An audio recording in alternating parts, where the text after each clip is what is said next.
On August 18, 1985, Eddie Van Halen gave a statement to Rolling Stone magazine. It was 4 sentences long. "The band, as you know it, is over," he said. "Dave left to be a movie star. He even had the balls to ask if I'd write the score for him. It's weird that it's over. 12 years of my life putting up with his bullshit." Those 4 sentences were the first official confirmation that David Lee Roth was no longer a member of Van Halen. They were also the opening shot of a war of narratives that has never fully been resolved, that has produced conflicting accounts from every person who was in the room when it happened, and that raises a question that nobody has ever answered with complete certainty. What actually happened in 1985? Did David Lee Roth leave Van Halen? Was he fired? Was it a mutual decision that got misrepresented to the press? And if so, by whom? The story that most people know is the simplified version. Van Halen had just come off the most successful year of their career. The 1984 album had sold 8 million copies. Jump had reached number 1. The tour had broken attendance records. And then, in the middle of all that success, for reasons that seemed almost incomprehensible from the outside, the lead singer left, or was pushed out, or both. The real story is more complicated, more human, and more revealing than the simplified version has ever been. And it starts not in August 1985, but years earlier, in the slow accumulation of pressures and grievances and unspoken incompatibilities that had been building inside Van Halen since the very beginning of the band's career. To understand the 1985 breakup, you have to understand what Van Halen actually was as a creative entity, and how different Eddie Van Halen and David Lee Roth were from each other in ways that produced extraordinary music for a decade, and an inevitable explosion eventually. Eddie was a musician in the deepest and most consuming sense of the word. Music was not a career for him. It was not a platform for a personality. It was not a vehicle for the kind of charismatic, larger-than-life persona that Roth had built into one of the most recognizable performances in rock. For Eddie, music was the thing itself. The guitar was where he lived. The studio was where he was most fully himself. The technical and creative possibilities of the instrument were what he thought about when he was not performing, and sometimes when he was. Roth understood this about Eddie and respected it, in the complex way that two people who are genuinely different, but genuinely interdependent, can respect each other. What Roth brought to Van Halen was complementary to what Eddie brought, not similar to it. Roth was a performer, a showman, a lyricist with an ear for the kind of words that worked on a stage and in a car at high volume. He was a visual thinker who understood what a band needed to look like and move like to capture an audience that was watching as much as listening.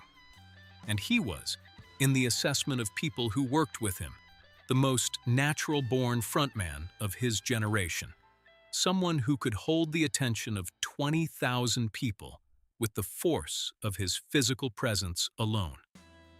The tension between these two men, and it was always tension between these two specifically, not between the full membership of the band, had been present from early in the band's history. Eddie's desire to control the music, to push it in directions that interested him technically and artistically, had always pulled against Roth's desire to keep things immediate, accessible, loud, fun, and commercially maximized. Through most of the band's run, this tension had been productive. It had generated the specific quality of Van Halen's music, the combination of Eddie's technical depth and Roth's surface brilliance that made the band impossible to imitate and impossible to ignore. But by 1984, the tension had become something different. It had become directional. Each man was pulling not just in a different creative direction, but toward a different future entirely. And the distance between those futures was wide enough that the band structure that had contained them, both for 11 years, was beginning to show its limits. The 5150 studio was one of the first visible signs. Eddie had built it in his home in Coldwater Canyon, a private recording facility that was his domain and his alone. The studio was ostensibly for the band, a place where they could work on their own schedule, without the clock running and the label watching. But the power dynamic it created was undeniable. The person whose name was on the studio, whose home it was in, whose vision had produced it, was going to have a different relationship to the creative process that happened there than the person who arrived as a guest. Roth saw it clearly. He believed, and said publicly in more than one interview, that the studio was Eddie's way of consolidating creative control. Eddie did not deny the ambition. He had always wanted the music to be what he thought it should be. The 1984 album was the fullest expression of that ambition, and the most direct source of the friction that followed. Eddie had been developing the keyboard sound that dominated the album's biggest commercial moments for years, carrying the Oberheim synthesizer around on tour, and playing with it backstage and in hotel rooms and in any available space because the sound of it was something he needed to work out. Jump, the album's biggest single, and the only Van Halen song that ever reached #1, was built on that keyboard. And Roth, initially, did not want it on the record. He did not want a keyboard-driven sound for Van Halen. He did not want the band moving in the direction that Eddie's studio experimentation was pointing toward. Ted Templeman, the producer, had the same reservations about Jump that Roth did. He told Eddie the riff was too pop, not Van Halen, stadium music. Eddie disagreed with both of them and persisted, and in the end, the song became the biggest commercial success the band had ever produced. But the dynamic that the Jump episode revealed was not resolved by the song's success. It was clarified by it. Eddie's creative instincts had been right, and the people around him had been wrong, and everyone in the room understood what that meant for the next set of creative decisions. Then came Crazy from the Heat. In January 1985, just as Van Halen were coming off the most commercially successful period of their career, Roth released a solo EP, 4 cover songs. California Girls, the Beach Boys hit, delivered in Roth's most exuberant, self-referential style. Just a Gigolo, the Louis Prima standard, turned into a showcase for Roth's ability to inhabit a character completely while winking at the audience about it. Easy Street. And a 4th track that revealed in its selections exactly what Roth was reaching for, which was a performing persona that was entirely his own, built on material that had nothing to do with Eddie Van Halen's guitar. The EP was not, as Roth repeatedly insisted at the time, a signal that he was leaving the band. He said this in multiple interviews, sometimes in the same sentence as statements that, in retrospect, suggested the opposite. He told Billboard in January 1985, "Since my very first days in with the band 11 years ago, I have always had the feeling that one day I would wake up in a cold hotel. All the rooms would be empty, and I would be stuck by a phone with a busy signal. From the first day, nothing has changed." The headline that Billboard ran on that interview was, "Van Halen's Roth, Maybe It's Over." The EP reached number 15 on the Billboard 200. It went platinum.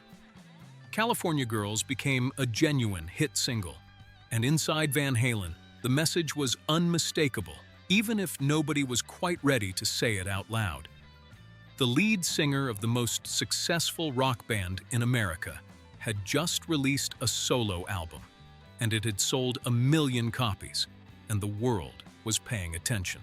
What happened next is where the story becomes genuinely contested, and where the different accounts from the different people who were present diverge in ways that cannot be fully reconciled.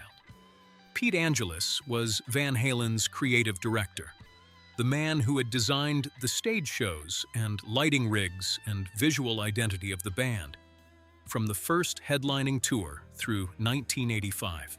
He was, in the assessment of everyone in the organization, as close to a fifth member as anyone outside the four core musicians had ever been. And his account of what happened in early 1985 is different from what has been presented as the official version. According to Angelus, the plan that existed before everything unraveled was a one-year hiatus. Not a breakup, not Roth leaving to pursue a solo career. A planned pause, agreed to by all four members of the band, during which everyone would do what they individually needed to do before coming back together. Roth was going to make his Crazy from the Heat movie, a project he had been developing with CBS Films at a proposed budget of $20 million. Eddie was going to write music, perhaps collaborate with some other artists, work in his studio. And then, after a year, Van Halen would reconvene. Angelus remembers being on the phone with Roth when the Rolling Stone story appeared in July 1985, describing Van Halen as on permanent hold with Roth pursuing an acting career. And he remembers Roth's reaction. "Will you look at this shit? We just had an agreement and an understanding, and everybody was on board a week or two ago, and now this." But Noel Monk, the band's manager who had guided them since 1979, tells a different story. And so does Eddie Van Halen. And the differences between those stories reveal more about the dynamics that ended the band than the stories themselves.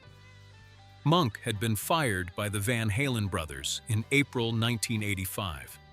Not by the band collectively, by Eddie and Alex, without consulting Roth. Roth had specifically and urgently requested that Monk be kept on.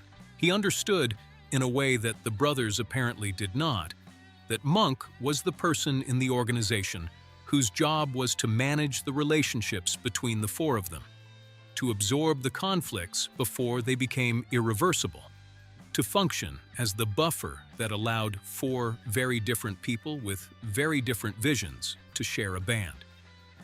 Without Monk, there was no one playing that role. And without anyone playing that role, the next disagreement between Eddie and Roth would have nothing to absorb it. The meeting that is generally understood to be the final one between Eddie and Roth happened sometime in March 1985 at Roth's mansion in Pasadena. The two men sat down to discuss the future of the band. What exactly was said in that room has never been fully established, because Eddie's version and Roth's version of what happened differ in their most important details. What is known is that two specific subjects came up. The first was the touring schedule for the next album cycle.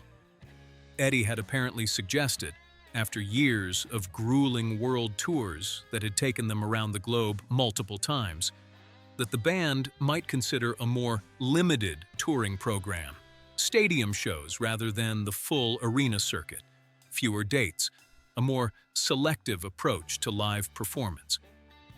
Roth regarded this as a potential betrayal of the fans who had made them what they were. He used the word rip-off. The idea of Van Halen scaling back its live commitment, of giving the audience less than the full production that had defined what a Van Halen show meant, was something he could not support. The second subject was the Crazy from the Heat film. Roth had a $20 million development deal with CBS Films and a fully developed vision for what the movie was going to be. A vehicle built around his performing persona, his charisma, his ability to inhabit a character. He wanted Van Halen to be involved. Specifically, he asked Eddie if he would be willing to score the film, to write the music that would accompany Roth's story on screen. Eddie said no.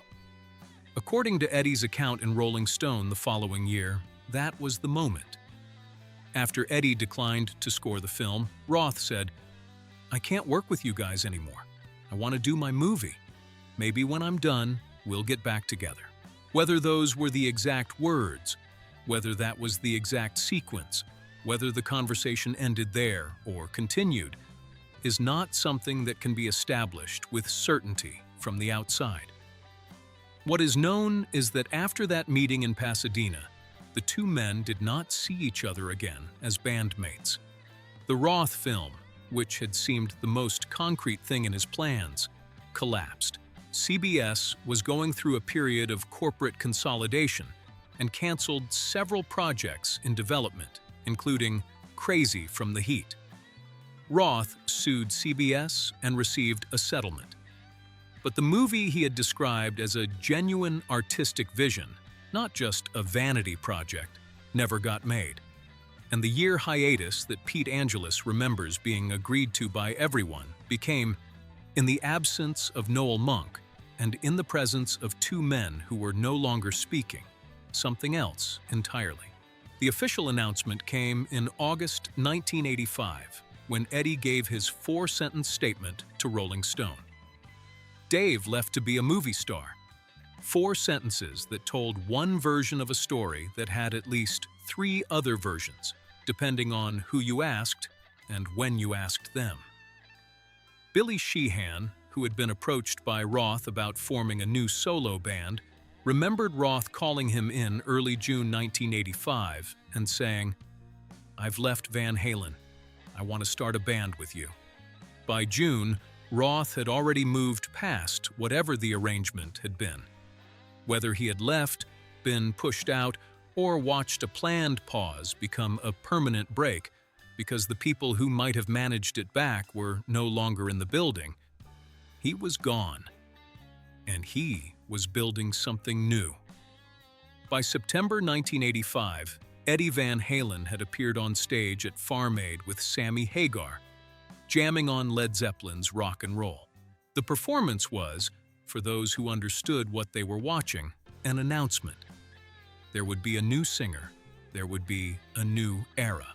And for the millions of people who had grown up with the original lineup, who knew every word of Panama and every note of Eruption, and who had seen the band as something close to immovable, an institution rather than a group of people who could simply decide to stop being what they had been.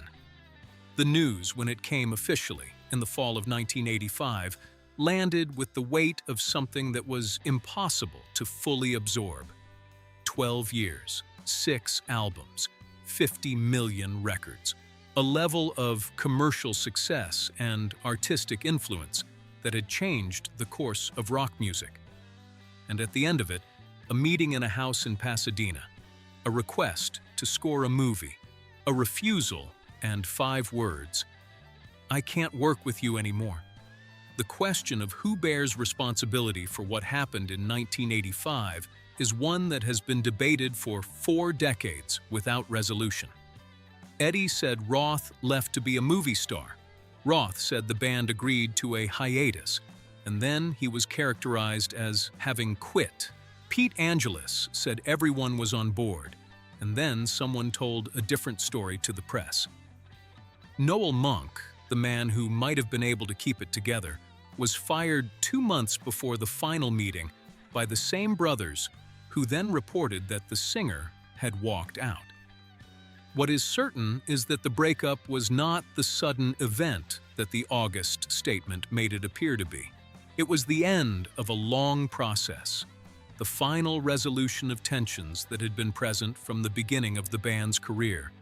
The moment when 2 men who had been pulling in different directions for 11 years finally pulled hard enough in opposite directions that the thing between them broke. And what is also certain is that what they broke was one of the greatest bands in the history of rock music, at the peak of its power, with more music left to make. In the summer of 1985, in a house in Pasadena where 2 people who had made each other extraordinary sat down to discuss the future and discovered that they no longer shared one. If this story changed how you understand what happened to Van Halen in 1985, If you came in thinking you knew who was responsible and left less sure, then subscribe to this channel and turn on notifications, because this is what we do here. We go back to the music and we find the truth underneath the mythology. The version that makes it more human and more complicated and more real. Subscribe now. Leave a comment telling me what you think actually happened in that room in Pasadena. And share this video with every Van Halen fan you know. 40 years later, nobody fully knows. But now you have all the pieces.